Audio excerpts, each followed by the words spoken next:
about being turned down. And we're live. Hi. And it's Game Changers. And my guest today is Jack McGee. And this time you know my name, because that isn't always the case. And my guest today is God. And then it does this. Do you hear that? It's Yeah, I horrible. do hear that. What's that? Yeah, it's Facebook does this doubling thing. And I also have to go and put that we're live because they don't send announcements. Anyways, you don't want to hear this. Tell me, you moved to the desert. What? Yes. Now, okay. What motivated that? Well, Stephanie and I have been thinking about romancing a different adventure after so many years in LA. Okay, but I thought it was a goat that Stephanie wanted. Didn't she want a goat? She does, yeah. She wants a goat, and one of these days she's gonna get it. Yeah, that was one particular phase.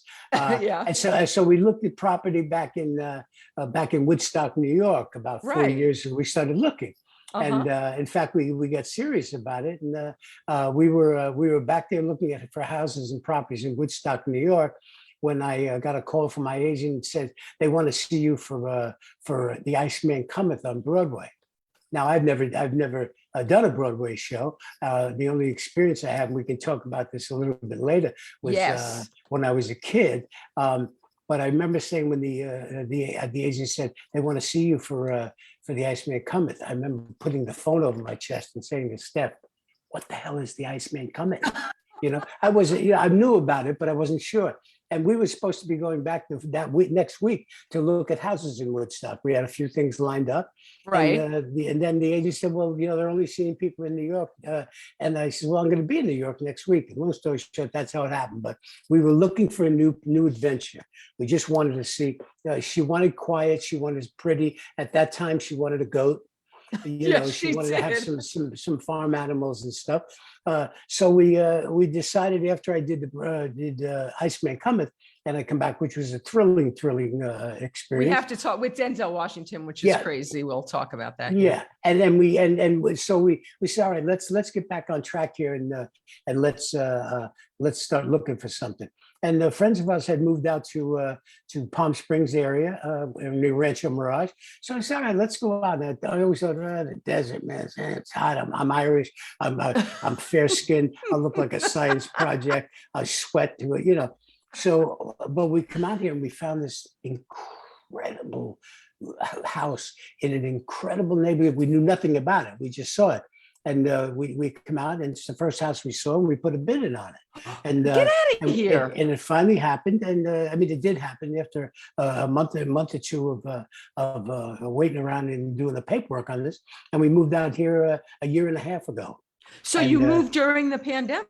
Yeah, we moved right after the pandemic. Was started in that February. We moved that in September, and we've been out here. And I don't care if I ever come back to LA, not so much for the people or the business, but I go outside of my house now, and we're not in a gated community, so we're not one of those golfing communities, right? But I go out back, and I'm astounded about how I'll send you some pictures how beautiful it is. We're nestled into the mountains there. We have incredible views. Not a big house, not a big piece of property, but you listen, and the quiet is deafening. Wow. And there's no power lines, and there's no I lived in Studio City, so there were planes going over our heads all the time. And now, and you just hear birds in the morning, and the skies are so clear at night. I'm thinking, how did a kid from the South Bronx get to now? How did this happen? I never thought I would in a million years. But I just went back into work. I finally got a little gig a week and a half ago, and I've only been back to LA 3 times. And whenever now how is that? Like, if you get a gig that's multiple days, what do you do? Well, then they'll put me up. They'll put you up. They'll have to put me up. You're a big star. They'll put you up. Well, that's the deal. Well, I'm fortunate enough now to where I'll go back in if it's a day. I'll go in the night before. It's only happened a few times because it's been very quiet for the last year and a half. But I would go into and stay with a friend for one night if I knew I was working the next day, and then I'd come back home. it's take the 2 hours to come back home. I wouldn't mind that. But if I'm going to be there for a couple of 3 days, then as just happened with this job back in LA, that I got them to spring for a hotel for me. So, but yeah, we're out here, and it's just every day. I'm just astounded. We've done some renovation on the house. Because Stephanie said to me, honey, the kitchen's a little small. So $300,000 later, the Taj Mahal is in there. I get people I'm Wow. I'm out on a street corner saying, hey, sailor, come over here just to have the money to be able to afford this woman. She's driving me absolutely crazy, going bankrupt. But I'm crazy about it. So get her wherever she wants. I wanted to talk about that. We might as well talk about it now. How long have you and Stephanie been married? Slappy, as you call. And why do you call her Slappy? Well, because I think about her all the time, and she doesn't think about me much, but I think about her all the time, and she makes me so damn happy. She makes me slap happy. So I started calling her Slappy. And, I love that. And we're going to be married 25 years in about 2 or 3 weeks on March 23rd. That's insane. And how did you guys meet? We met in AA. We met at a Cocaine Anonymous get together up in Sycamore Cove, right on the ocean. Everybody comes up, pitches tents. I had never been there before. She and her friend Evelyn decided to do something outside of their comfort zone. Wow. And they're two sweet little Jewish girls from the valley. So just the idea of them getting into a pup tent and sleeping on the beach was not something they wanted to do. And a couple of friends of mine called me and said, hey, everybody's asking me. I wasn't going to come up because it was a drive. I went up and I met her on the 3rd of August, and I asked her to marry me on the 19th. Oh, my Lord. 16 days later. Yeah. Wow. Yeah, and I'm crazy about it now than I was when I just saw her 10 minutes ago. I'm nuts about it. And she knows it. And, and I know it about you. You're so, I'm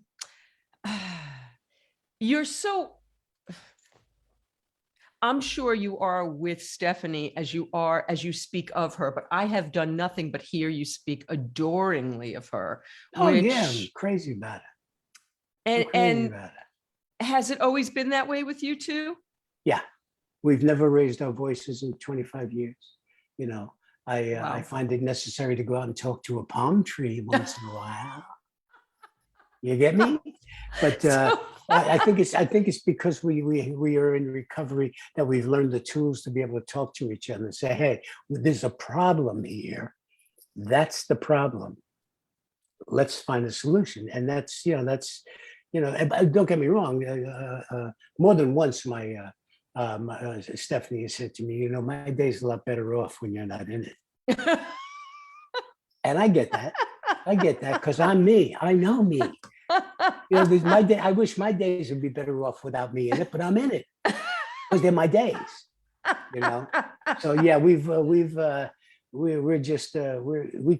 keep saying to each other almost every night as the renovation has gone on, and it's beautiful. They did a great job. All right, wait. You moved in September. When did you start renovating the kitchen? The following August. This last August, about 6 months ago. And how long did it take to do the renovation? They told us 3 months. It was 6, but you know what? The contractor was great. The world has changed, Vicki. The world changed. It slowed down. So he was up front with me, told us, and it was good. We were back living in it after 3.5 months, but then there was still additional stuff to be done. But I was tired of bouncing around from rental to rental because we rented a place. I was going to say, what did you do in the interim? Well, we packed all of our stuff into the existing garage, and then we rented a place 3 blocks away for a couple of months. And then we have a friend of ours out here that was told us, she says, well, I'm going away for the whole month of November. So if you want to use my place, you can. So we took her up on that. So we were very fortunate. And then by that time, by Thanksgiving, I wanted to be in the house by Thanksgiving. So we kind of worked around it, and they did the main part of the house where they were renovating the kitchen, and so we had painted the whole house. And then of course, my lovely bride says, being that we're doing this, I don't really like the floors. So okay, so the floors had to come out. So it's a never, it's a never ending. And the truth of the matter is, I'm glad she's staying here because I think this is our sixth or seventh house. So when I go out the door, sometimes if I'm gone any more than 4 hours, there could be a Mayflower truck in front of my house. She likes to move. But I told her that's it. This is the last one. We'll go wherever we want to go for a short period of time. But that's what I was going to ask you. Is this it? Is this the place? Yeah, yeah. It is it. It is. Okay, so I've spent time out there. How were you over the summer? Because it gets hot. Well, we knew that we weren't. We have to tough it out here because of the renovation starting in August, and we were only living 3-4 blocks away. So right. yeah, it was. It was tough. It was a different kind of heat that I was used to from in New York. Right. And you find that after a while you get everything is whatever you need to get done by about 11 o'clock in the morning, and then you go on siesta, or you stay inside, or you go back and forth until about 3 or 4 in the afternoon, and then the night times can be are a little bit better. We have plans now this time around. Now that we are established, the house is finished, and right. And we found somebody to watch our dogs. So we're gonna go away in March for our anniversary down to Puerto Vallarta, which we love going down there. And then in the summertime, we're gonna take some car trips. We'll get away for a week or two here and there. Fantastic. And so it doesn't sound like, I was telling you before we went on the air that the people here, we're kind of the COVID crazies. It doesn't sound like you have a lot of did you guys stay healthy through the pandemic so far? Well, we both got it, but a relatively mild case, and lethargic and tired and whatever. We were good up until about 8 weeks ago. I contacted it, and it just like beat me up, and I like taking my naps anyway, but these were sometimes 3-4 hour naps 3-4 times a day, and not because I wanted to, just because I couldn't. My body was just telling me you got to rest. So I've been, but I was fortunate. And Steph has what her doctor says might be a case of long COVID, to where she's having some stuff going on, but it's not horrific. But we found the health system out here. We tapped into it, and we're pretty comfortable with the guys that are and the gals that are helping us out here with that. So did you both had Omicron, the recent one? Yeah, I think I don't know which one it was. It was, I don't know exactly which one it was, and I don't know when is the last time as I spoke with you, but we're coming off some stuff. Steph had about 4 years ago, had a major car accident. And she broke both of her legs. She was at an intersection, T-bone, and she broke both of her legs and crushed the right knee. And so for 2.5 months, she wasn't allowed to bend her legs. So they were in kind of like soft casts. So her whole life was from they wanted after the surgeries that she had done, they wanted to send her to a rehab. And I said, she goes to a rehab.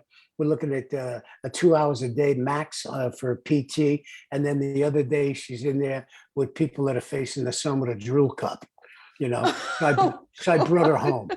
I brought her home, and I took care of her for 2 months, and her whole life was going from the hospital bed and she had to have the L-Ron, whatever the hospital bed was that has all the electric gadgets, right? Because they first delivered one to the thing there, and she said, "Well, this looks like it come out of Willowbrook or something like that. I can't be in here." So we got in the Cadillac of hospital beds, all the bells and whistles, and then but her whole existence was sliding from the bed to the commode, and then the bed to the wheelchair, so she could do her physical therapy and get around. And I had ramps built for her. We were still back in LA. Ramps built out so I could get her out and walk her around the neighborhood and stuff. And I got to tell you, I was good at it, and it was the best. It was the best experience of our marriage, I think. To give her dignity, because what I had to remember is that this has happened to her. It hadn't not happened to me. I'm just a schmo that's picking up the pellets out of the commode, and then eventually the little worms out of the commode, and then occasionally when she was bowels were moving properly, I said, "Woo, we got an anaconda."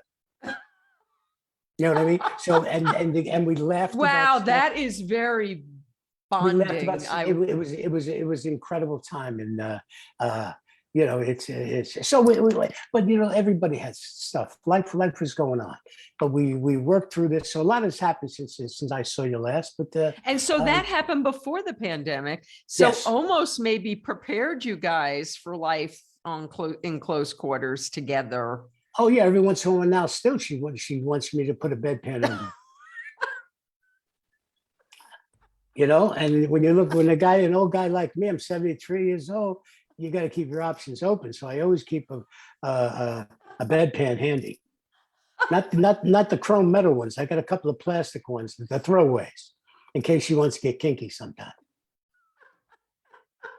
Okay, so that definitely is a very humbling and intimate experience that you guys have had together. But you were prepared for it because you were already so adoring and devoted, and I'm sure you make her feel very safe, which is a lovely thing for a woman to have from a man. Well, thanks, and you know, it's also a part of me that I need to do that. Why is that, Jack? Are you Al-Anonic? I don't know. No, it makes me feel good when I'm doing stuff for her. I don't know if that's Al-Anonic. It's what it is. You can, you know, it could be histrionics. You could be, you know, I have no idea, but I have the caretaker in me has always been there. I don't know if there is from what I got from my parents, my training with the fire department in New York. I'm always best when you give me something to do. I can, you know, and then it's also I'm just nuts about her. You know, that is so clear. And I thinking about that this poor thing. What is it like from her point of view? Wow. What is her heart feeling? What are her fears? How sometimes it's hard for people to receive. Now, Stephanie's been at the receiving end of your love and devotion and adoration for a long time. So when she was in a vulnerable position like this, was it just natural for her to be able to receive from you, or was that challenging? It's probably a question for her. Yeah. But I think we talked about this, and it's all according, I think, how it's done. You know, if it's done and you're this and that, you know, we had a situation one time where she's sitting in the front room in the bed, and then it was raining out or something, and the washing machine was going in the other room, and all of a sudden the water from the laundry room started coming out from underneath the door, and there was water all over the place. She can't do anything. She's in bed. There's rugs on the floor. There's all sorts of stuff. I said to her, I gotta go out and get some. I gotta go out to the garage and get some towels and stuff to soak this up. And she says, well, there's a little mop in the closet. I said, a mop? Are you kidding me? There are fucking white caps coming out of the bathroom. There's a couple of people from Malibu are surfing out of there. So I just shut up and leave me alone. So I go out and I do my deal. I figured out what it was. We stopped the deal, and we go back to laugh about that. Well, I have a Swifter, you know, I have a Swifter out there. Swifter? Well, are you kidding me? It's crazy. People are breaking 10 on these waves coming out with the water. But an hour and a half, 2 hours later, with every towel we had, everything we had to absorb stuff, we cleaned it up, we did it. You know, and the toilet had backed up, so it was the little pellets from a commode were in there, and it was just like, but we laughed about it kind of right after it happened, and because I understood her helplessness, that she couldn't do anything, you know, she couldn't help out at all. All she did was have a couple of suggestions. And are you able to move through this caretaker role free of resentment and all? Because I mean, it's human to. It sounds like you did it with a lot of grace, Jack. It's my girl, you know. And here's the deal: whenever I come across any kind of situation that I wondered, what must this be like for them Mm. in life? Well, what is the young girl at CVS behind the counter making $12 an hour? What's her? And the guy in front of me just yelled at her. And so when the nitwit leaves, I'll say to you, I'll go up to her and say, how you doing? And I'm all right. I says, how'd you like to be married to that guy? And I get her to laugh a little bit to let her realize that, the part of me wants to grab the guy by the shoulder and say, hey, pal, this is somebody's daughter. This is somebody's sister. Wow. So Jack, were you always this way, or did this come with recovery? Was this natural to you? Yeah, I think so. I don't think you're talking to somebody who's never struck another human being in his life with his hands. I've never done that. And I grew up in the South Bronx. In the South Bronx, and a firefighter, but I was always my weapon was my mouth. I could dress the toughest guy and the baddest guys down, and in front of a crowd, and have them laughing for some reason or other halfway through it. I love that. So I've become more and more aware of this, but I also have to understand too that my greatest weapon is one of my greatest assets, and there are many of them. Is my tongue, but then also one of my biggest defects can be my tongue. So yeah. Go ahead. Give us an example of how that. Well, just a wisecracking, because nobody messed with me when I was growing up in the Bronx about, somebody said the fat jokes, the this, that, whatever, and usually after 5 minutes they come back and say, all right, listen, I'm not going to do that anymore if you don't do what you just did to me, and so it's. And I don't know why that was the case. But now I would say to guys, like, I play in the senior softball league out here, the Bengay crowd, and I'm having a ball and playing 2 different leagues, 60 and over. It's just been fantastic. But you got to get the guys, and they start giving you the jazz. They find, oh, you're an actor, and then they give me a tickle, and I say to these guys, listen, I know you're near death. But do you want? I'll give you one free shot. That's it. After this, if you want to do this banter back and forth, you got to be ready.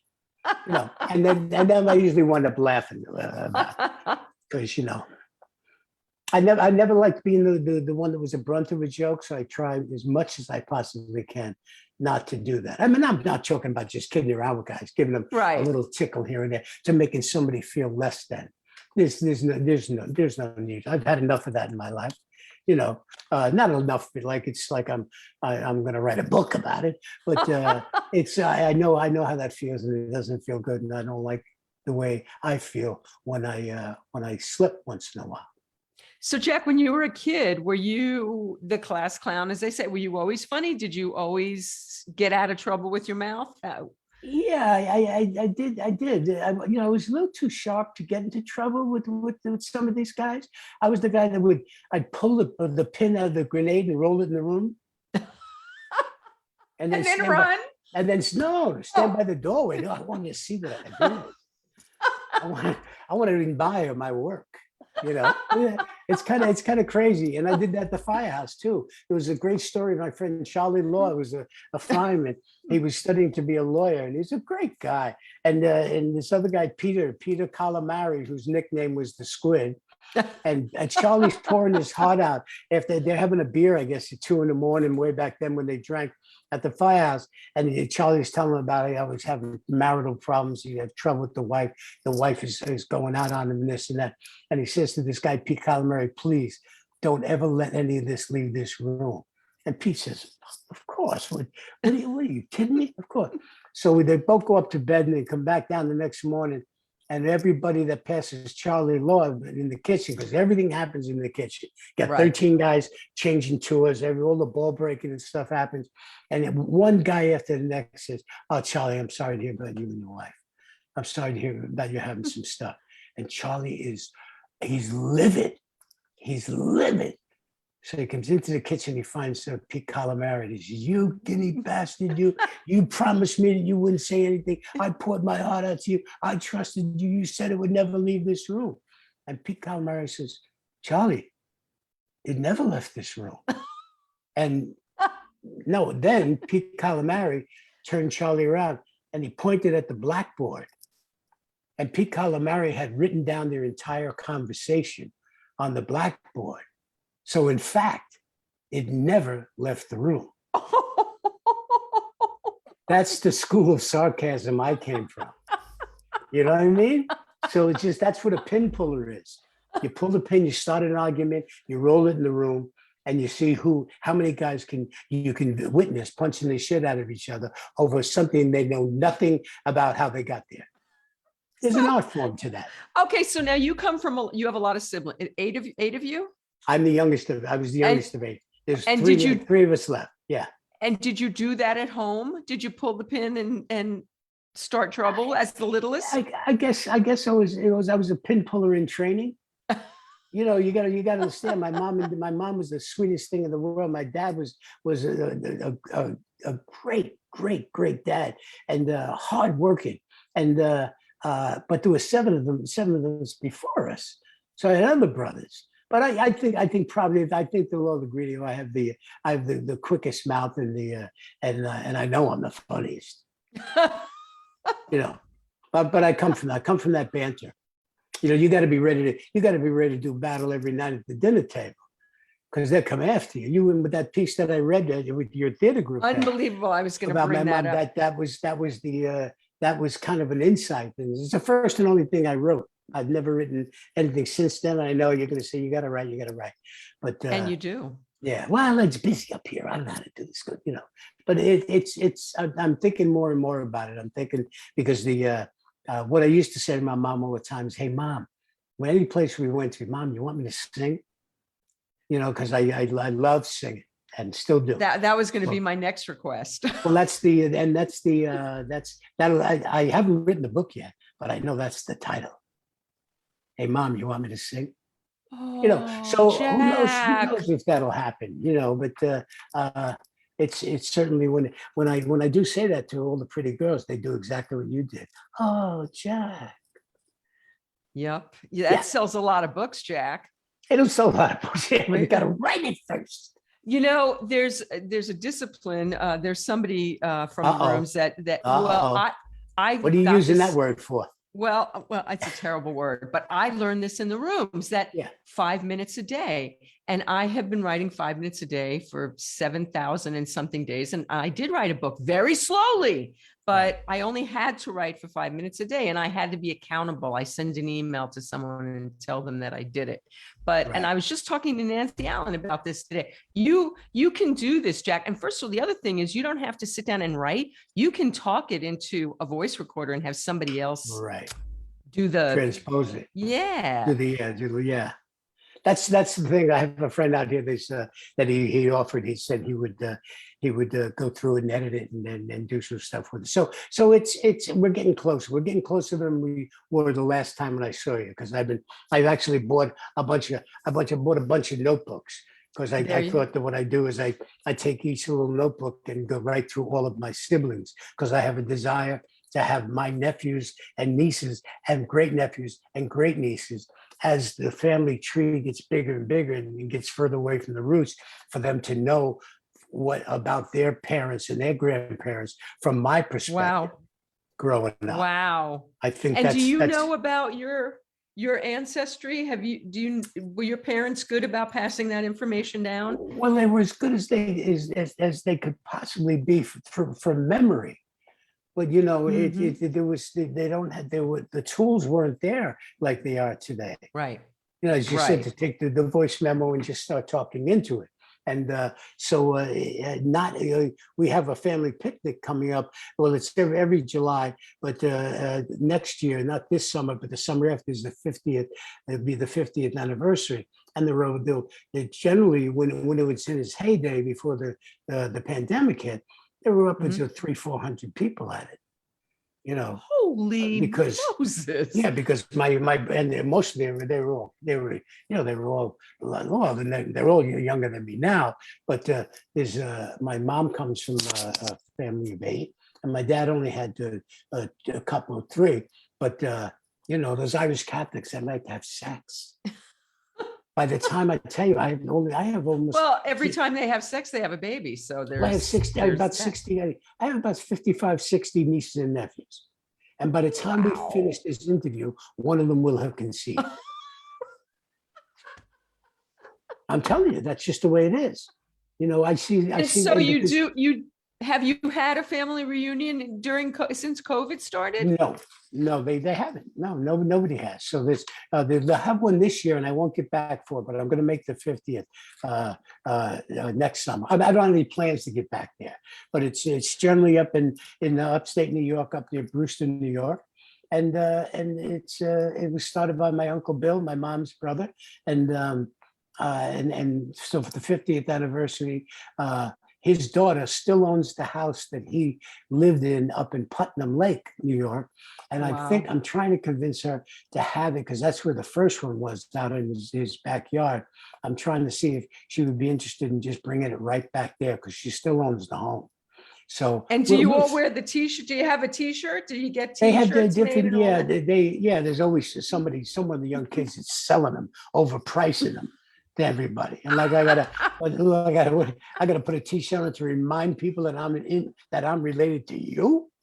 I don't know about that, But no, it's not that organized. What they do now is everybody brings each well, especially with the pandemic the year before, everybody brought stuff for their families. And then they'd have stuff, drinks and stuff like that to cover the different things. We have games for the kids, egg throwing contests. They have a family tree that they add to every year. This big drapery thing comes down from the tree, and they'll add names on it. So the cousins and stuff are carrying it on. But yeah, it's quite a work to do. And there's a lot of these cousins and second cousins and their kids that I wouldn't know them. Some of my nieces and nephews, Vicki, my nephew's kids, I haven't seen them in 3 or 4 years because sometimes when you go back there, they're away.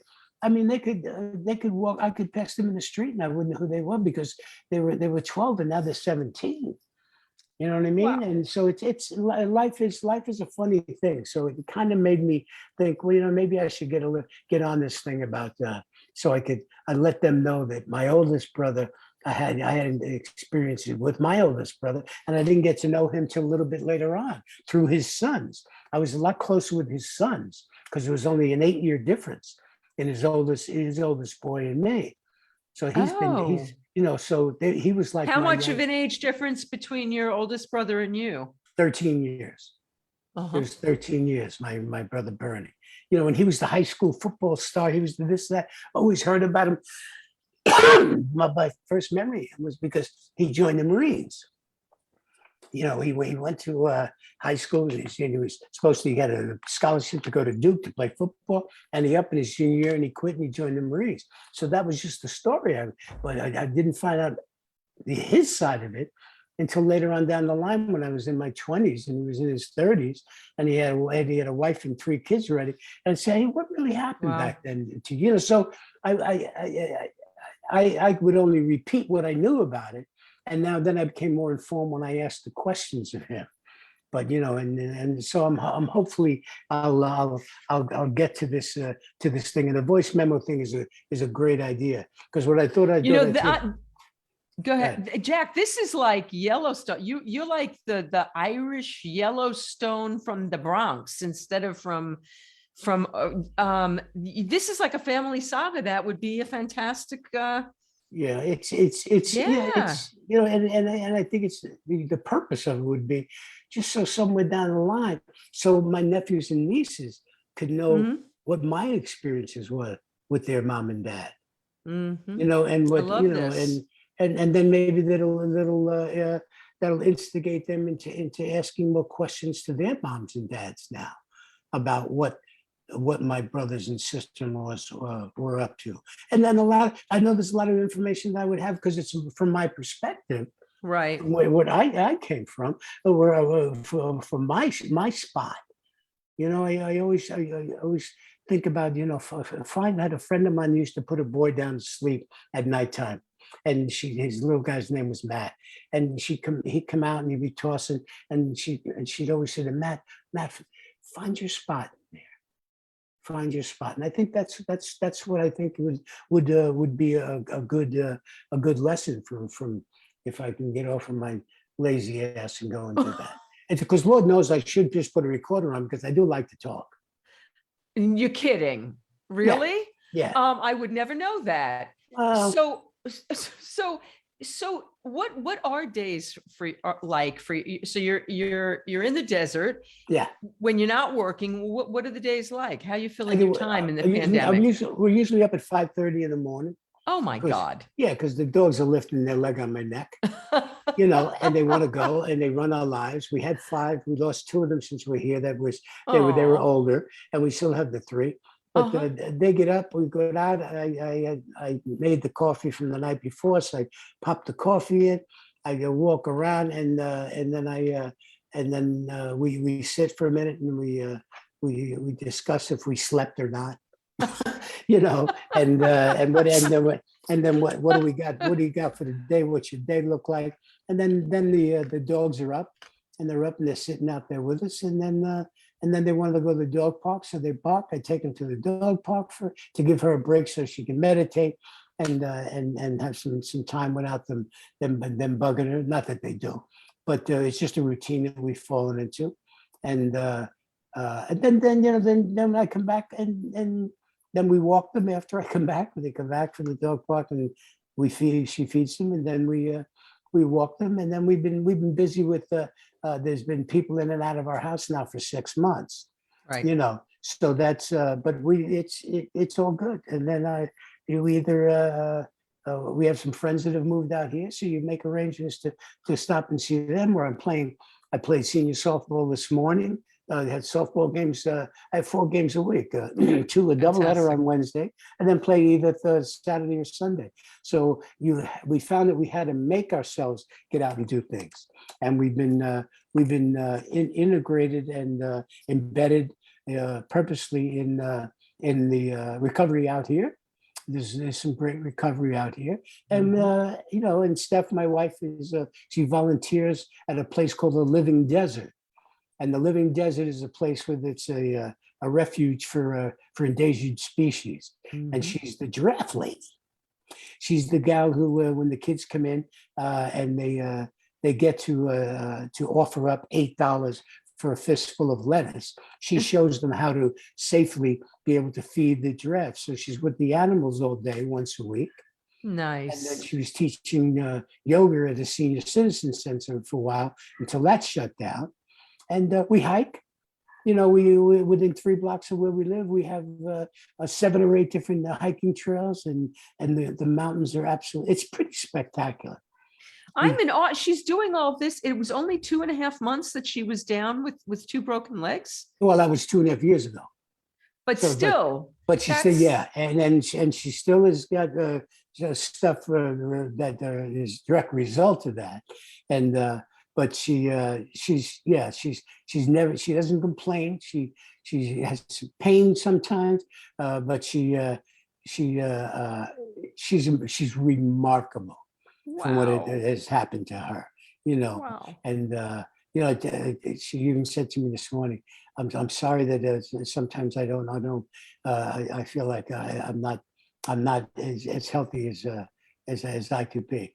I says, you're doing the best you can, you know. You know, she doesn't. She's remarkable with that, and it's my job not to. You know, I'm just glad I can get, if I get an hour's worth of time with her a day, and I know, because you know when I told you, she says my day's better off when you're not in it. If I go to work, if she leaves and goes to Living Desert for 3 hours, I'm like, I want to text her 4 or 5 times during that time period. What are you doing? What are you doing? What are you doing? You know? And but when I'm away, I said, all right, I'll go. If I went into work last week, and that's the hotel, and I said, all right, I'll talk to you later. I'll call you before I go to bed. And then I'm thinking during the day, how come she's not calling me, finding out how I'm doing, you know? And then because she reads, she's very smart. She's got other interests, and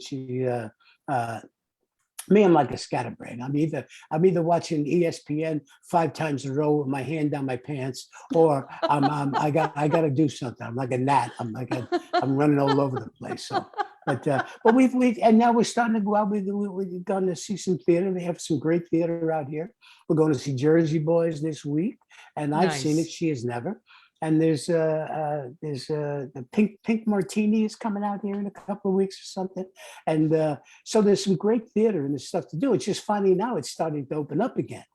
And we weren't here during that. We were there when everything was closed. You know, everything was shut down. So we've really become comfortable in the setting that we're in, and we're taking advantage of everything we possibly can. So that's what I wanted to ask you.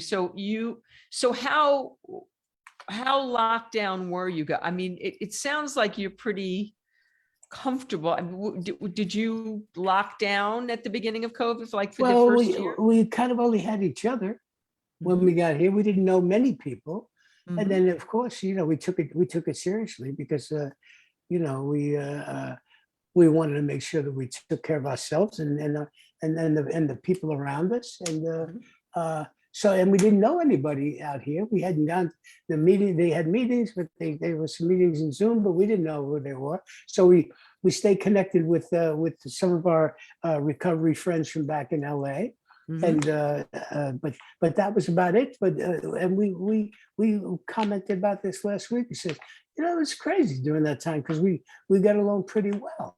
You know, we still were able to go out and do a little bit of hiking there. We could do some things, go out for a walk. And when it was too hot during the summer, we would walk the mall. You know, the mall is air conditioned, so we do 5 or 6 laps around the mall, and just to keep ourselves busy. But slowly but surely, you know, your life evolves out here. You become more comfortable. You know where you're going. You kind of got an idea. You meet a couple of people in recovery. So, you know, I got a few friends that I'll go out and I'll have a lunch with here and there, or go to a meeting and then knock around with a couple of buddies. But yeah, no. So we've been, you know, I think that's the case with a lot of people. They got shut down for a bit, but then all of a sudden, when the world starts to open up again, we felt like we were kind of we were at the same level everybody else was at that time. You know. Well, but do you know how you got sick? Do you know how you got it? Oh, I don't know. No, because we didn't. We were pretty safe and pretty careful all along. But who knows? And I you heard things the same. Eventually, everybody's going to get it. Okay, so that was it, and we got it, and we were both double vaxxed and the booster shot and everything. But you know, and it you know, when you it's hard to complain when you're lethargic and you got to go in and take a yet another nap when you see people are losing their lives. Yeah. You know, and we're grateful of that. So we weren't so strict, but we certainly didn't put ourselves in a position to where if we went even to a meeting out here and there were people that weren't wearing masks, we wouldn't stay. You know, we find someplace. You find the people that think like you and want to take the precautions. So it's all worked out. You know, it's all worked out. How was it when you worked for the first time during the pandemic? I know they test a lot on sets, and everybody goes under those rigorous. Yeah, they did. They tested me. You have to be tested 3 days before. So they sent somebody here to my house to test there, so they could get the results back in a couple of hours. And then when you get there on the day, you test then. And then the next day, whatever days you work, you go in for a quick swab. And everybody's wearing masks all the time. until you're shooting something, and then the masks go right back on. So I think they're taking as many precautions as they possibly can. They have whole departments for these production companies now that just deal in testing. You know, when you think about it, you got a couple hundred people working on a show, you know, and sometimes the show, if they get somebody who's been compromised, and then they have to do the tracing thing, then they push production back. In fact, they did with this show, push production, my stuff back another 3 days. So thank God it was still available. But so they're everything's like on a learning curve with them as well, you know. Right. So speaking of the work, so Jack, for the people that are new to this show and new to your history, so a boy from the Bronx, but you didn't start acting till way later in life. Was that an initial dream or not so much? Did that come later? Well, what did you want to be when you grew up, when you were a little kid? I don't know, and I still don't know. Here's, I think I don't know if I told you the story before. This is incredible. You got a minute? When I was 8 years old, I was involved with a group back in the Bronx called, it was the PAL, the Police Athletic League. And these were cops, off-duty cops that would come, and it was like an after-school program. So playing basketball, box ball, stickball, whatever.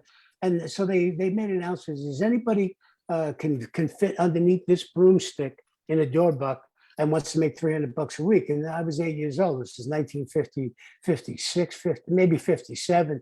And so, of course, we all ran. And they wanted to see if you could pronunciate. And I remember it like it happened yesterday.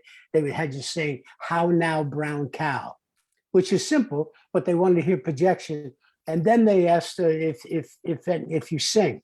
And yeah, I had been singing with the black guys in the hallways for, I guess, a year or two before that.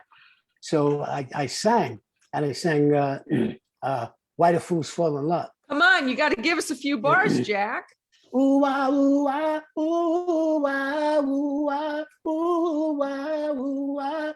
Why do fools fall in love? Why do birds sing so gay? So at any rate, so I do this deal, and then we get a call. My mom gets a call back. I remember it's back in the projects, and there's no. She finds out that I out of all the police athletic league in every borough, I made the finals. I mean, I was their choice. I was their choice to go down and to the Majestic Theater on Broadway. They're 8 years old. Majestic Theater on Broadway, and my mom took me down there to audition for The Music Man with Robert Preston. So I went down there for 2 days, myself, Eddie Hodges, who got the role in the Broadway show, and went on to sing the song "Hole in the Head" with Frank Sinatra. Oops, there goes another. Wow. That was Eddie Hodges. But then, oddly enough, was he from your neighborhood? No, I didn't know. I didn't know anything about either of these two kids that were down there. But the other kid that was down there was a kid that was 4 years younger than us, a little kid by the name of Ron Howard. Now, Ron Howard winds up getting the movie after Eddie Hodges did the Broadway play. And little Jackie McGee went back to the Bronx. So here's the thing that went full circle. 60 years later, I'm in rehearsals doing the Ice Man Cometh. It's an incredible experience. I was petrified, yet I went in, I did some recovery work. I went in and I said, this is where I belong, blah, blah, blah. So we were in the rehearsal studios for about 5 weeks. The first time that we were going into the theater to rehearse. Now, the Majestic Theater is on 45th Street. Right. And the Jacobs Theater is on 46th Street. However, I went to the lobby of the Jacobs Theater, and the matron who was there was behind the counter. I said to her, "I'm here. This is the first day of rehearsal. I'm in the show." And she said, "Oh, honey, you must be new, because this is not the entrance. The entrance is right down that alley, the alley right there." I said, "Okay. Oh, thanks." So, Vicki, I go walking down this alley, and I felt my mother with me, because she's the one that brought me down to the Majestic Theater. And the reason why I felt her is at the end of this long alley, about 100, maybe 80 yards down, was not only the painted on the wall, the Jacobs Theater, but right next to it was the Majestic Theater. Oh my So I had Lord. walked down that alley 60 years prior to that with my mother. Oh my And I never God. thought in a million years that I would ever get a Broadway show. And it was I went to the same theater entrance for 4.5 months. And one door went to the right and the other door went to the left. Oh And that my was just Lord. like, it's still, I'm the only one that knows it happened, or anybody that'll listen to it. But that was pretty remarkable. Wow. So Pretty tell us remarkable. about that experience since we're here, and then we'll go back. So how did this part in this Broadway show come to you? Because you weren't seeking it out, were No, you? I wasn't. I told you that I happened to be in New York. They said they're seeing people. I went and I showed it. And then that night I was had dinner with my brother and sister. And the agent called. My agent called and said, they really, really liked you. And I was just like, they don't call you that same night. For anything, they don't call you that same night. So I said, Right. oh, go, that's great. That's great. And then we found out that about a month later, it was about a month of waiting, just before Christmas, that my agent called and says, how would you like to go to Broadway? So it just kind of happened. And then Wow. I worked, I prepared with a friend. I asked a friend of mine who was Gabe Dell, who is a wonderful, wonderful director and an actor in his own right. I asked him for his help because you had to be on stage for 5 hours, 4.5 hours a night, and how to learn how to live this guy. And although I didn't have a lot of dialogue, there were 18 people in the cast. I had a lot of dialogue, but certainly Denzel did all the heavy lifting. Right. And I wanted to find out. I didn't want to go up there and just look like a bumbling fool. This is another whole. This is theater, and this is Broadway. So he said to me, do you really want to do this? Yeah. He says, you really want me to help? He says, yeah. And this is a 4-hour play. He said, I want you to write out the entire script by hand. What? Exactly. What? The entire script? Yeah. I says, and then I says, there's 7 pages of stage direction in the beginning. He said, yep. Wow. And what happened was, I said, all right, I'll do it. And I started doing it. He gave me these 4 blank books that were like art books. And he says, on the left-hand side, you leave the left side blank, and you just write on the right side. We'll get to that later. That's for notes after you finish writing it out. And I got together with him about 5 days later, and I had written out about 8 pages. And he says, what is this? I says, I started writing it out. He said, I can't understand any of it. And he said, I want you to take your time. Don't rush through this. You've waited your whole life for this, something like this opportunity. Take your time with it. So I realized then after that, the next 10 pages, my penmanship became better. Wow. And it reminded me once again of sitting with my mom when my penmanship was so bad when I was a little boy that she would sit with me with those blue books that had the lines in them. Yeah. And she would sit there with me. And then the next 10 pages, I was like, oh my gosh, I can actually read my writing. And then by the time I finished this whole thing up and wrote this thing out, and I wanted to kill him for making me do it, suggesting that we do it. When I walked into that rehearsal studio, and these are a lot of heavyweights, Broadway heavyweights, serious dramatic actors that I got to work with back then. Wow. I knew every single one of the characters. I knew who these guys were, what my purpose was there, what my relationship was there. And I had never done anything like that before. I've done some theater where you go, you read your lines, you make sure you get them, you make some choices about a character. But Right. to have that experience, it was pretty remarkable. And then Denzel was great. I mean, he had a lot of heavy lifting, and he was as congenial as he could be. He was. I was going to say, how was he personally? It was good. Yeah, I mean, he was good. He said, just like the guys on the street corner, he gave me a tickle a couple of times. I said to him, D, you want to go there? I'll play. You want to play? And he did a couple of times, but then I didn't have the nerve to really cut him to the quick. But yeah, no, he was good. He was good. He was great. And then I got to have my sister and my brother and their spouses come to see me on opening night on Broadway. Okay, so what was that like, Jack? So a boy from the Bronx, you're doing movies and TV your whole career. You did a little theater, right? Yeah. But you're opening on Broadway. I mean, whether that's the dream or not, when you're a kid, you're opening on Broadway. I mean, what was that? I'm still living a dream. But to have that happen, and I was like, what? I was more excited for my brother and his wife and my sister and her husband and Stephanie to be there, Wow. because by that time the groove was there, and there is a certain amount of excitement there. But because of the work I had done before, I knew where I was supposed to focus. Did I peek out once in a while? Yeah. Could you see them? No. It's all right. So stop that. Get back in the bar. We're a bunch of drunks. It's all about alcoholism. It's all, I don't know if you're familiar with it. It's all about the sadness of that. And I remember getting T-shirts made up. I'm gonna forget what the hell I had. I put up pipe dreams.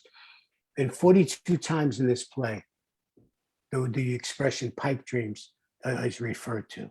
So I thought, what better way before I got there is just to introduce myself to these people, is bring everybody a long sleeve T-shirt that said pipe dreams, because that's what the theme and the flavor of the whole show was. Wow.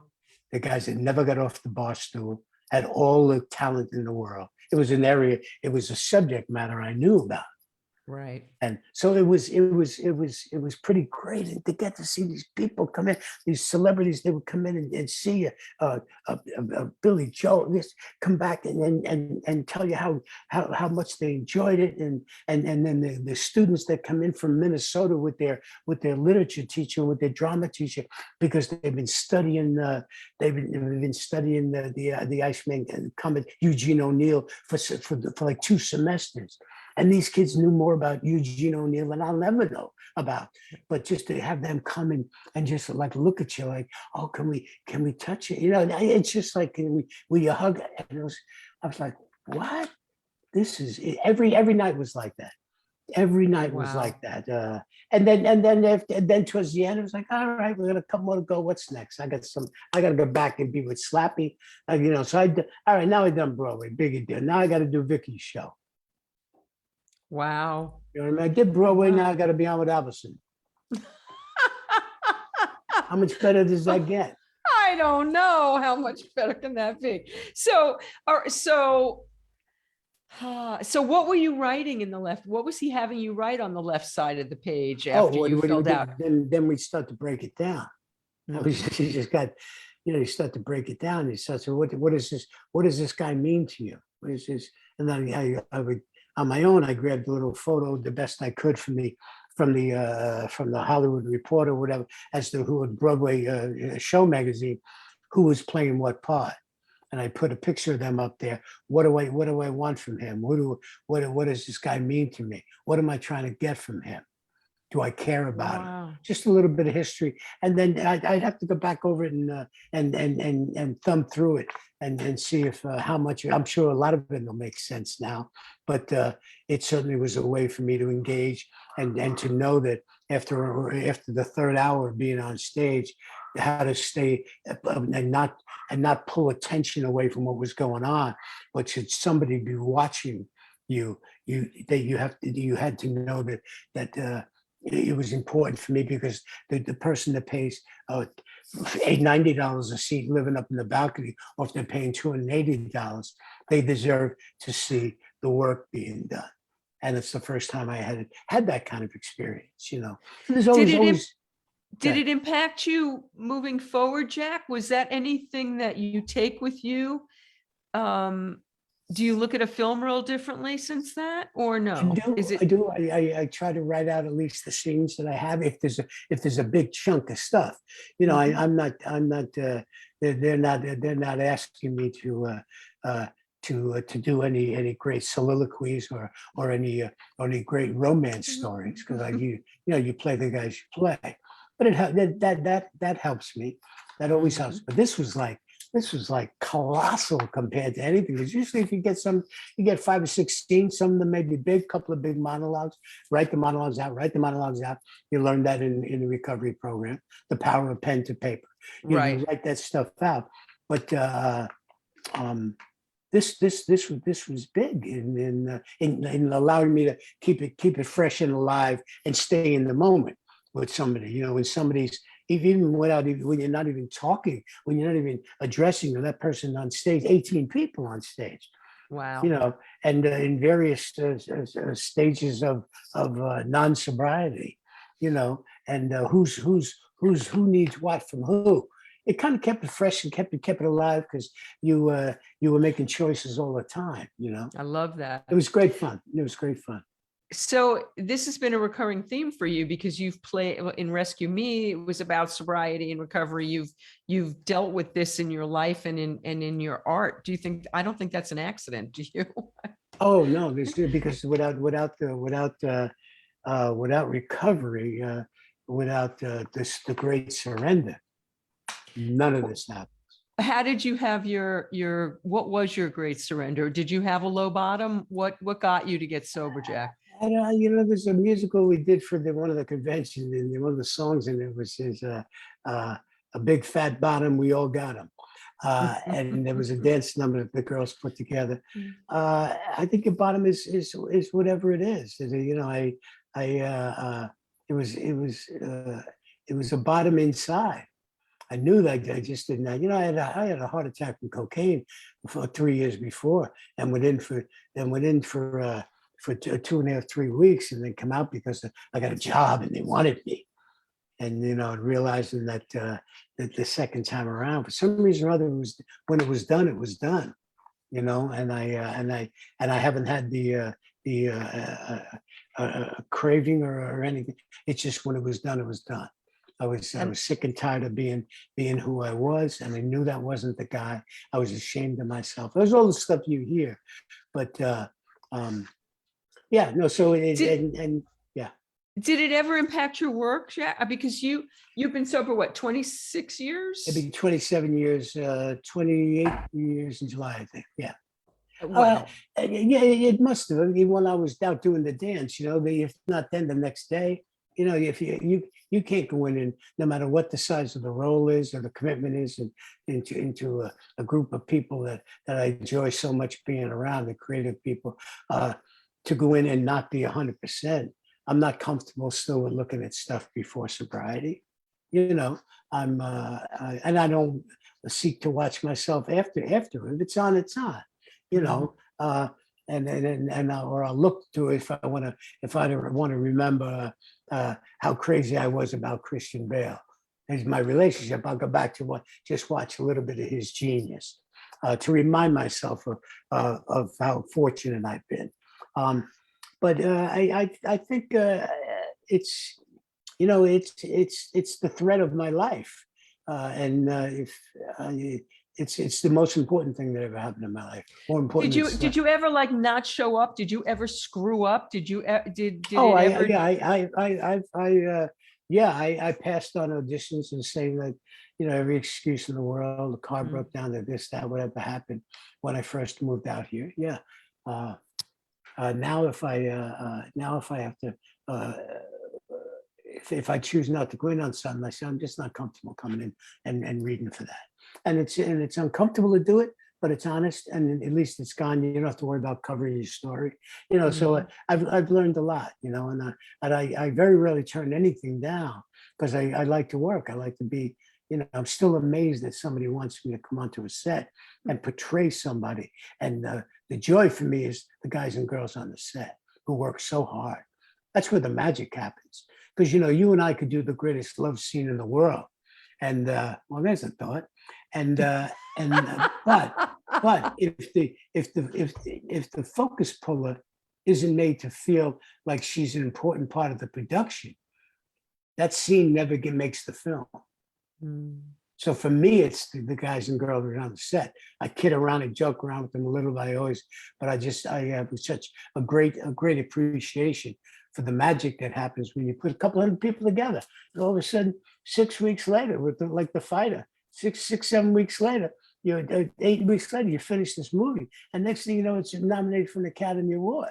Unbelievable. Like, what? Just and then you fantastic. get to go to the big dance, and then sometimes you do stuff, you do a film, and you have some fun. And it's a film called Cool as Ice with Vanilla Ice. That one, I wouldn't go to no award show for that one, but I got to meet him. But you got to go to the dance four times. So what is that like when you're doing that? This boy pretty from spectacular. The Bronx. The first one time we did it, Steph was impaired once before that. She had broken her hip when we were hiking up in Fryman Canyon. So when she went to the Academy Awards for The Fighter, she was in a wheelchair. Oh my so she says, I don't know if I should go. You're going. If not, I'm not going. I'm not going to go there without you, So we went there, and then we get there, and Deborah Norville, I'll never forget this, on the red carpet. Sometimes they completely bypass the wives of the girls. Oh, absolutely. And then the other girls will say, well, so the Deborah Norville says to Stephanie, oh, I always say, this is my lovely wife, Stephanie. Without her, I wouldn't even show up at this thing. And Deborah Noble says, oh, that's very nice to meet you, Stephanie. What happened? Well, I had an accident. I tripped this. Oh, I got broken bones. I'm recovering. And she said to, I don't know if I said to Deborah Noble, aren't you going to ask her what she's wearing? Because that's what they asked. Oh, yes. Either that or I just thought that. And Deborah Noble said to her, Stephanie, what are you wearing? She says, Marshalls.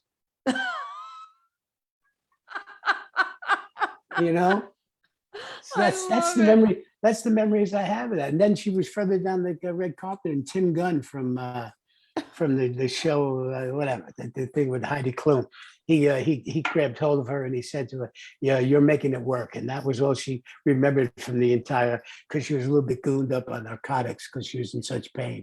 But it's fun to go to the dance, But when you got something in it. It's fun. I've done it. I've been there. It's great. If it ever would happen again, that's fine too. But I'm just happy with if this is, you start thinking to yourself, you're out here a couple of years and nothing's going on. You say, have they caught up to me? And maybe they have, maybe they haven't, but I'm not in control of that. And I just get to when I'm feeling a little bit like the light isn't shining on me enough, I go play senior softball, or I go on a hike with her, and or I go out and look at the mountains or play with my dogs. I'm very happy. But you do have work coming up that you've done over the pandemic. You've got 3 feature films that haven't dropped yet. There are, and I realized when we were talking before we started this that sometimes they change names. Yes, I do. I forget what the hell the names are because. Okay, so one of them is called A Place in the Field, which you're the lead. You are the guy of that one. What am I playing? I don't remember. Because sometimes they change the names on. I don't know what I don't know, because I just saw the IMDb and you have the top credit in that one, A Place in the Field. And then you have a leading role in Road to Terzetto. Oh, Road to Terzetto. Yeah, leading role in that. Yeah, I just did that for a friend of mine. Was that Mariette Hartley? Is that the one, Mariette Hartley? No, that's a different one. That's the one with Mariette Hartley that I did with her. She and her husband wrote something, but I also did Our Almost Completely True Story. Is that? There it is. Okay. There it is. That's the, and I worked with Mariette before that on Silver Skies. I got to have not a full-on love scene, but I got to she got to make out with me. Is that the one that had a character with Alzheimer's? Is that? Yes, that was with George Hamilton. George Hamilton. Whoever thought that I'd be working with George Hamilton? And I got to meet him, and then a couple of days later, he said to me, "Will you help me with this script?" I said, "Yeah, sure." I said, "Where do you want to do it?" He said, "Will you come to my place?" I said, "Yeah." So on Wilshire Boulevard, I go in, I walk in, and I'm in George Hamilton's Oh house. God. And he's got all these things all over the walls. It was done really, really nicely. And he admitted to me that he was a little bit intimidated by this role because most of his career he's had he's had the safety net of making light about his looks and about his tan and this Right. was a guy. This story, Silver Skies, my friend Rosemary Rodriguez directed and wrote it. It was about a group of people, older folks, who were living in an apartment complex, and they find out that if they that they have to buy their apartments within the next 30 days, or they have to move out. And I play George. I play a roommate with George Hamilton, and for the longest time, George Hamilton, when he was younger, his character used to be a gopher for Dean Martin. And now he's got Alzheimer's, so he goes in and out of thinking he's Dean Martin. So there's the comedy there, there's the sadness to it there. You should really take a look at it. I strongly suggest it. It's a lovely film. It's got Mariette Hartley, it's got Alex Rocco, it's got Valerie Perrine, it's got Barbara Bain.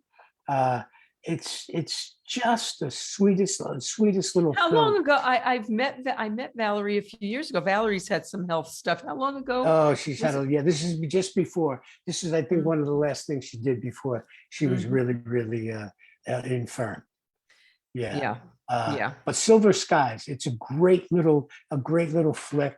And I got to have, I got to play with George Hamilton. And that's amazing. Yeah, and he go ahead. Go ahead. Tell me about George. Well, he was afraid. So what are you worried about? He said, well, and he told me, my career, this is a role that requires him to be light and this, not whatever. And but then there's also the underlying thing that he knows that he's failing, he's slipping.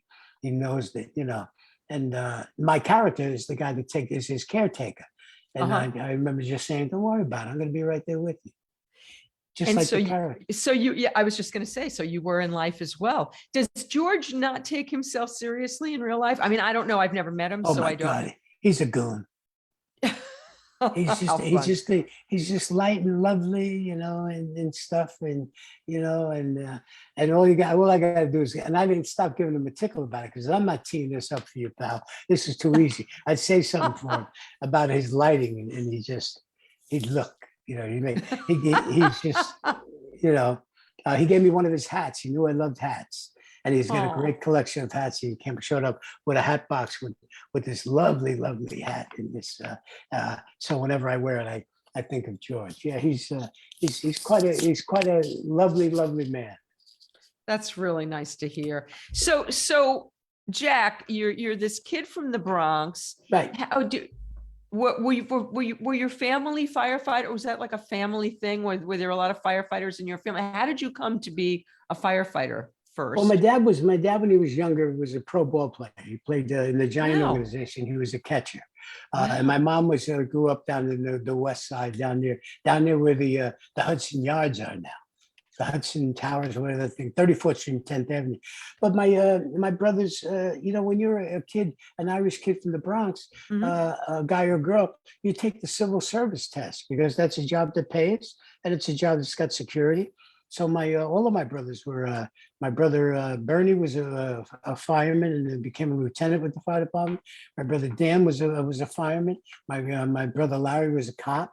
So the top three, the first three, the hat trick of the McGee family, they were all in civil service. So when you're a kid, you just automatically take the exam when you're at a high school and figure out when it's going to come about.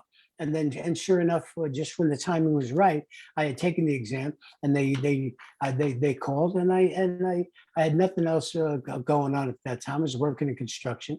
I was working on the World Trade Center at that time, so I was tying steel down at the World Trade Center. So when that came up, I was like, great! I'll stop having this back-breaking work, and I'll be able to have the time off and the flexibility with the hours. So it just kind of happened, and it was a great job, and And when I first went on the job, my brother Bernie was a fireman in Harlem, but he had studied really hard for the lieutenant's test.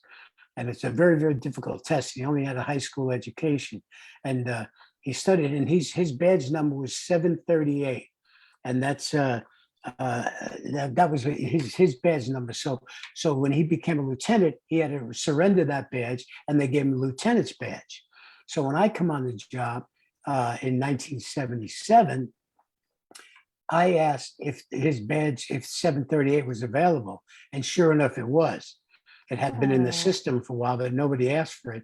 So I got to wear my brother Bernie's badge. Wow. 738. And oddly enough, 10 years later, when I left, my nephew Stephen, my brother Bernie's son, came on the job, and he asked for it. So we've had three McGees that carry the same badge for almost 50 years. Wow. 738. Yeah.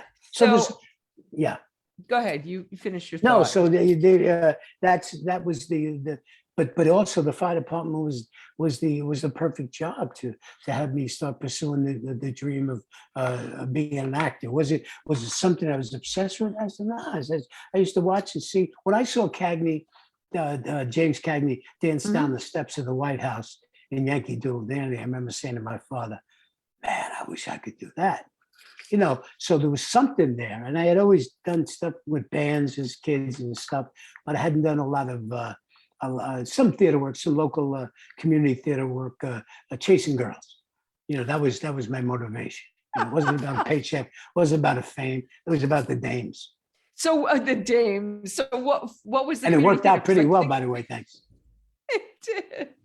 Because I'm a Bronx girl, and I did community theater at Bronx House, which you didn't know about. It was at Pelham Parkway, the Jewish part. What was your community theater in your neighborhood? Oh, it was that by that time I was living out of the city. It was up in Brookfield, Connecticut. Oh, yeah, and I know about Pelham Parkway. I used to live off of Gun Hill Road, and White Plains Road for the longest time when I was in high school, and then I got out of there. But oh yeah, so you were in the way. Where were you? What was the name of the theater group? It was called the Bronx House, and it was a community center where we got shipped after school because our parents worked, and so we went there and took drama, and then did plays and did all of that. So I was doing all of that when I was a kid. Okay. Yeah, that's great. House. Well, that's the joy of it. Even the community theater I did up in Brookfield, Connecticut, it was great because there were people with different levels of ability, commitment. And it's okay. You learn how to paint sets, you learn how to hang lights, you learn how to do stuff, whatever. You got to see people naked backstage sometimes if you get lucky, and some of them sometimes were girls. Woo! But you get your chops there, and I still have friends of mine from back in those theater groups. Those are still around. That I have fond memories of that. But yeah, absolutely. So how did you segue from the fire? So you said the fire department was a good place to become an actor. How so, and how did you make that transition? Well, I had Mike Nichols come up to a show I was doing at a community theater with my brother Bill McGee, who is to this day one of my favorite actors. He doesn't pursue it at all, but he's the most gentle, the warmest, the kindest, the most giving guy I know. And we were doing a play up there. Forget the name of it, but Mike Nichols happened to spend summers up there, and a friend of his brought him to it, and he said to me after the show, you shouldn't be here. I said to him, was it that bad? Did you know who he was? You knew who he was? I didn't know who he was. It's some guy with glasses. No. I don't know. There were plenty of dames around. What do I know from him? So he says, you should be in New York. Wow. I said, yeah, it's okay. And then I said to the gal and friend that he knew, I said, who is that guy? It's Mike Nichols. He said, yeah, what does that mean? So long story short, once the fire department came along, that gave me the time off. That gave me the flexibility with dates, because if I needed to go down to an acting class or to go into for an audition in the city, I had 50 guys to choose from to swap days out with. Wow. So I could always have the flex. I'd say that in the fire department, you work 9 hour day shifts and 15-hour shifts at night. And a lot of these guys are married. So although I was married at the time, I didn't have any kids. So I said, listen, if you work for me tomorrow days, 9 hours, I'll come in tomorrow night for you, 16 hours, and you can be home with your family. So Wow. I hardly ever missed an opportunity. So with that respect, it was a steady job. It had benefits, and the flexibility with the hours normally was great. But then the opportunity that it gave me to pursue the acting is as much as I did. And I never really pursued it a lot. I went down. I got involved with a theater group, and we put together a little showcase.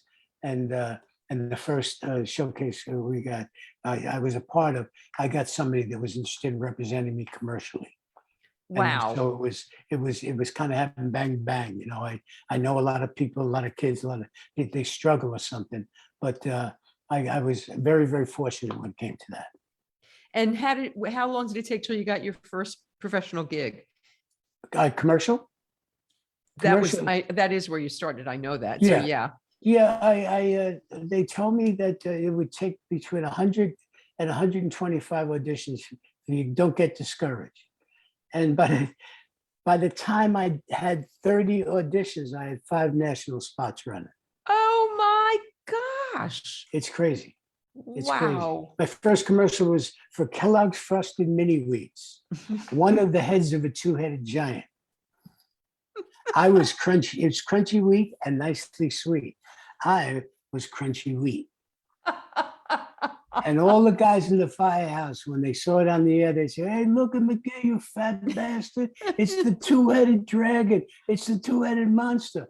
Until they found out that it was on Saturday mornings during the kids' cartoons, and it ran like crazy. And until they found out how much money I was making. I tripled the salary from the fire department the first year. Then they all wanted to know, can you get me in on this? Yeah, they go, yeah. Next time somebody's casting a horror movie, I'll get you in on it. So yeah, that was the first one though. So at what point did you say, okay, I'm done, I'm an actor, I'm out of here? Well, I really didn't get comfortable with saying that until much later on down the line, after I had been doing it for a while. I left the fire department after 10 years. I put my paper in and I figured, okay, this is time for me to I had somebody that was interested in representing me out in LA. And I said, all right, I'm going to pack it in. I left in June, and I moved from the South Bronx. Not from the South Bronx, from the Throgs section of the Bronx, Pelham Bay, to Hermosa Beach. Wow, that's quite a transition. Yes, it was. I was 100 yards from the ocean, and the party was on. Wow. And it was okay when it was okay. It just there's nothing wrong with Hermosa Beach. It all had to do with my favorite subject, me. Drinking. Drink, do whatever. Yeah, not being that choosy. Not being that choosy, drinking, using, doing whatever, having fun, enjoying myself. But then I stopped, I avoided going to auditions. Oh, the car, too much traffic, this, that. And finally I had an agent that said to me, you know what, Jack, here's the deal. You're full of shit. And I'm not going to keep on taking opportunities and throwing them out when somebody else wants it. Now you either go get help or not. And eventually I got the help, and here we are. You worked so much when you were still drinking. Did your career shift when you stopped? Well, I come out here in 89. I got sober in 80 for a short while, and in 90, and then I got sober. I stopped the madness in 95.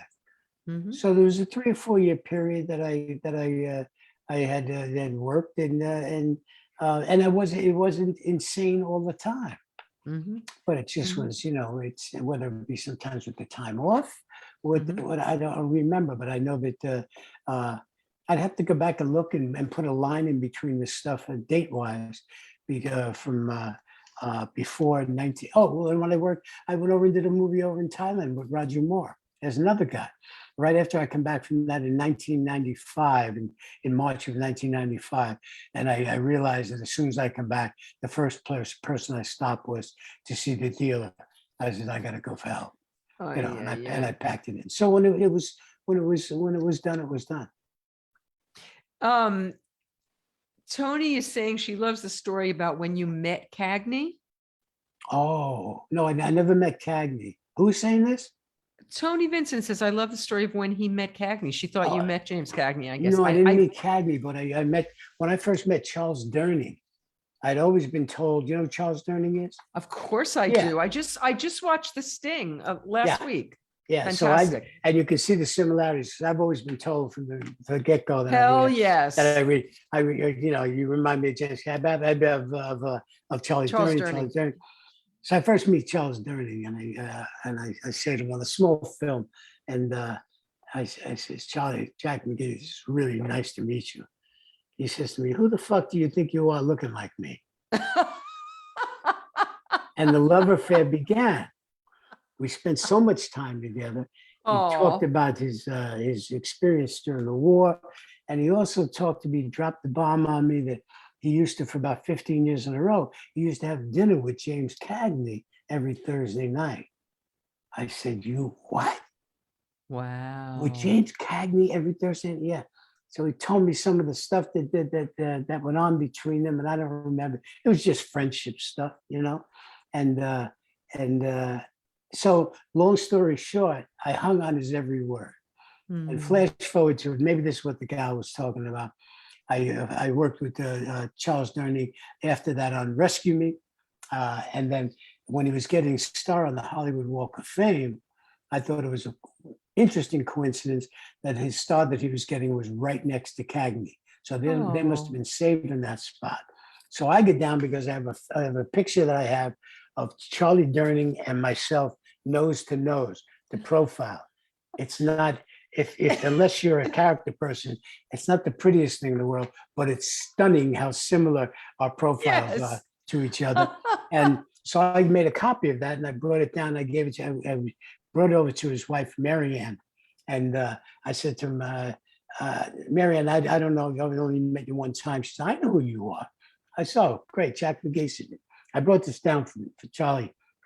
And then I just chatted for a minute. And I said, did he ever tell you what he said to me the first? And she completed my sentence. The first time he met you? I says, yeah. And she says, what did he say? I said, I don't want to use. She says, what did he say? He says, who the fuck do you think you are looking like me? She says, yes, he did tell me. Yes, he did. Did he tell you the other half? And I said to her, what other half? Who mean the other half? She said to me, that's the same thing that Cagney said to him. No. Oh my God, you gave me goosebumps. Really? That's the only, you know what, Vic, that's the only Hollywood story I got that I know is true.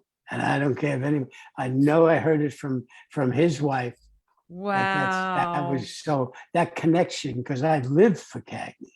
I mean, I've been told about it. I've worked with Cliff Robinson before. He said, you reminded me of my friend. So many older actors said, reminded me. And I don't know what it is about what made my speech pattern sometimes or whatever.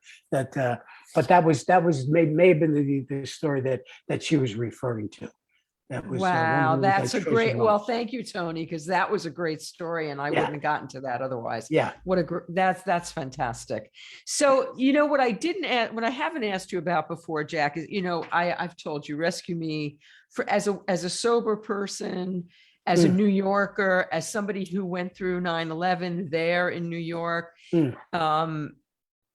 Rescue Me was absolute game changer for me. And to this day, I don't think addiction and the attempt to get sober has ever been handled more realistically than it was on that show. Okay. And so there was a one show when you all go out. You're all in the bar together and you all go out. Everybody decides to go out and drink in the bar. Right. So you were you were already a sober man. But I know Peter Tolan. He's not a sober man. He's writing the thing. Dennis Leary. I don't know if Dennis Leary's a sober. I don't think Dennis Leary's a sober. I don't know where that came from, but they so nailed. Well, I think that at that time, I don't think that Dennis was in recovery. I've heard since then that he has got into recovery, but he knew a lot about it. I mean, his entire stand-up comedy, he did have an uncanny feel. I think one of his dear friends was Lenny Clark, who Lenny Clark has been sober a long time. I know he knows a lot of guys he's been around with. You know, you look at the movie The Fighter, from up in that Boston, man. You look in the Bronx. I go back to meetings in the Bronx. You see guys that I used to see them 30 years ago. Who they're all in recovery now. You know, so he knew. I don't know if Dennis is now, or if I don't know if that he was then. I don't. But I do know that he had a great for the addiction. Not only for alcohol, but also sex addiction, which leads to all of this stuff and the madness that goes on in one's head. And also, like Tatum O'Neal was on that show. She's also battled. I'm guessing there were probably other people in the cast that had gone through their own. Did you have the fact that you come from a family of firefighters? What did you have a 9/11 experience? Because you weren't in New York then, right? No, I had been out here. I had a couple of my nephews worked down there that next day. We're on the pile for a week and a half, and one of them has some reoccurring stuff because of that. But I knew about I think when I looked through the names and you find out who knew who and when they were on the job and whatever. There was still 3 or 4 guys that I had worked with at one time that wound up not making it out of the towers. And but I think that people always say this all the time. As a firefighter, did it affect? I said it affected all of us. It changed the world. It changed the world. It was devastating, just devastating. So. But at least that's what I used to tell the girls on St. Patrick's Day. When I look across the bar and they tell me about a story I made, a rescue I made, and it wasn't my story. It was the guy, Patty Brown, sitting across from me. And Patty Brown be looking at me saying, "You fat bastard, I'm going to kill you." And I'd be just like, "Yeah, I don't know, this medal? Yeah, this." I had bought them that morning down at the supply store. This is when I repelled off from 40 floors up, and I made a save and got the guy. St. Patrick's Day was a lot of fun. Without the little green berets, you had the green berets. Wear it to the side. The plastic ones were really cute. Yeah, no plastic. These were knit. The girls used to knit them for us. And your goal was at the end of the day to go home with the same hat on. But mine I did, but it used to get stretched out so much with people pulling my head all over that I want to get it back. Sometimes it was over my eyes. Oh my God. Crazy so stuff. People can tell from just this time with you that comedy comes naturally to you. You've done a lot of both. Do you have a preference as far as the work goes, or is it just anything that's good? But you've done a lot of comedy also. Well, and it's not so much of anything that's good, but anything. You want me to work? I'm there. I find that your life experiences really come into play when you're doing something that's serious and dramatic.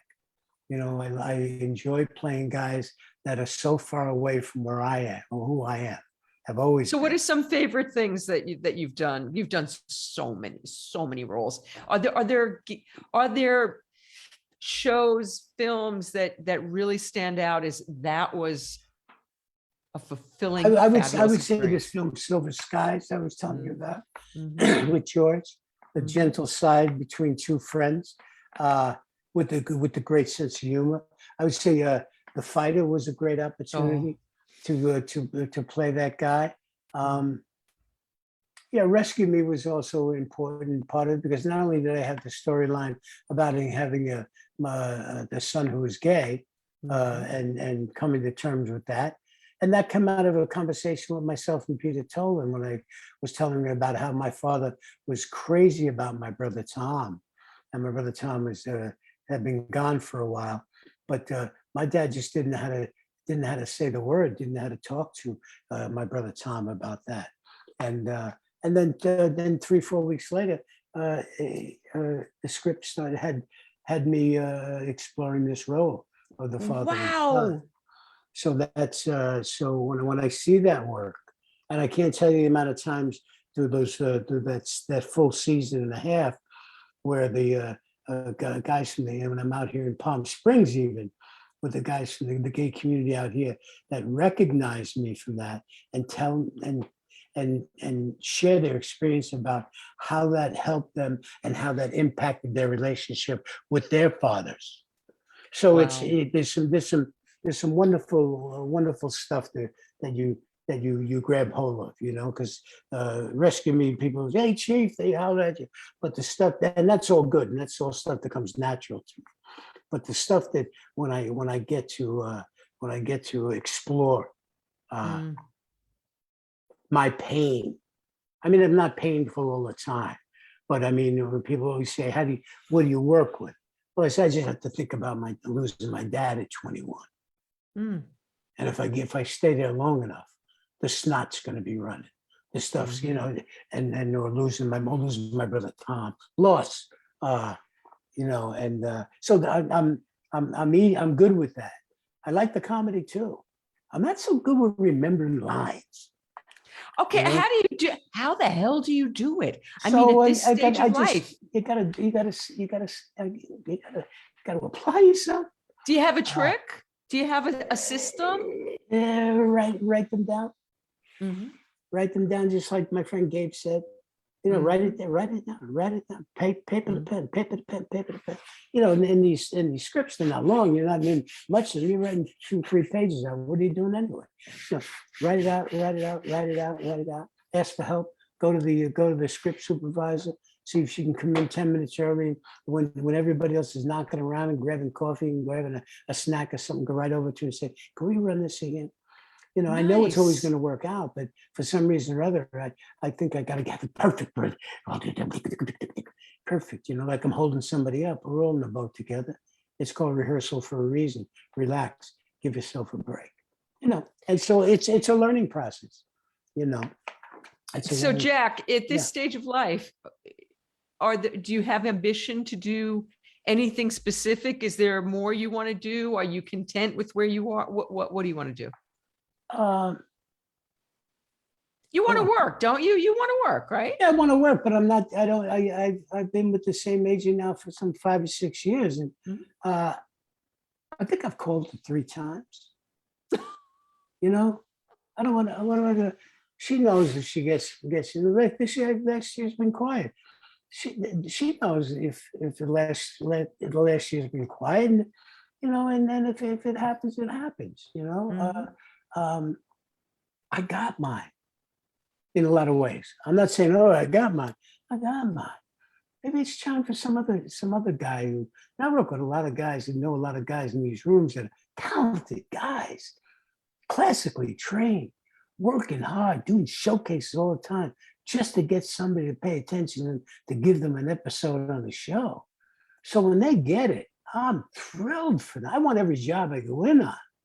But I'm fine with, so you get a job, you do this job in this thing I just doing on NCIS. It's an episodic. It'll help pay for some of the landscaping that Slappy's got going on in the back. I've been very fortunate.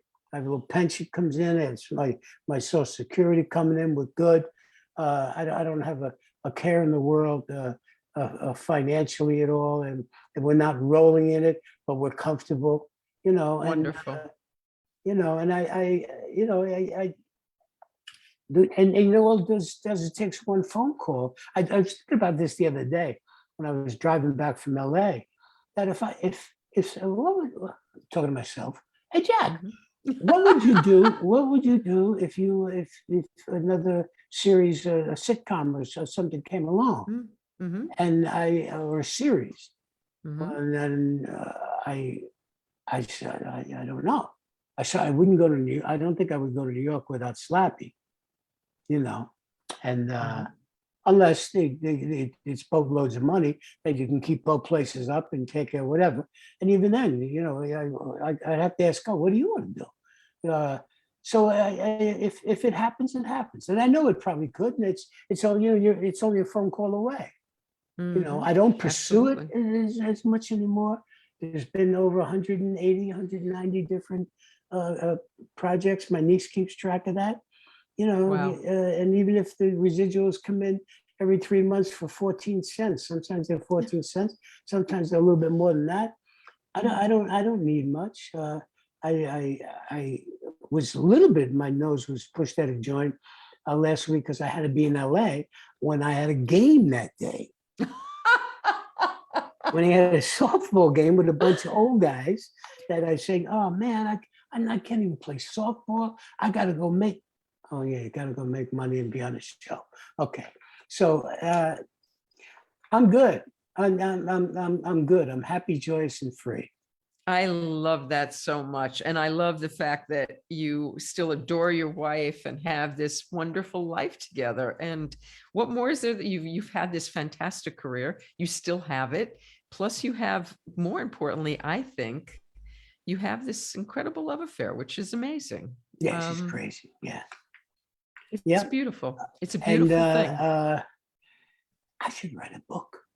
And Jack, I'm going to say 5 minutes a day. That's all you have to commit to. You can send me an email every day and tell me that you did it. That's all you got to do. Hold on. I'm telling you. Stay right where you are. All right, I'm staying. I'm not moving. Look, I got my books. You got to do it. Look at this. This is I came across this the other day. This is the script that I read for you gals at that meeting. Oh my gosh. I want you to do it again. I don't know when I'm going to have 50 people in my living room again. These are the books. I bought 5 different books. So fantastic. So I'd start off with what number 1 would be my oldest brother, and then another book, number 2, and just start jotting down things about him. And then maybe someday put it together. We'll see. I'm telling you, you have a saga. You have a saga that you could turn into a Netflix series with all these characters. Oh, Jesus. Then I have to go to work. But they haven't done a saga about the South Bronx. I'll hire some other short fat bastard that's younger that can do that. Give him his big break, because that's the kind of guy I am. I love that about you. I love you, Jack. Thank you so much for doing this. You're very welcome. I love spending time with you. You look absolutely delicious. And now I'm gonna leave you. Now I'm gonna leave you and let you go on about your day. Thanks so much, Jack. Bye-bye. Hope I see you soon. Bye.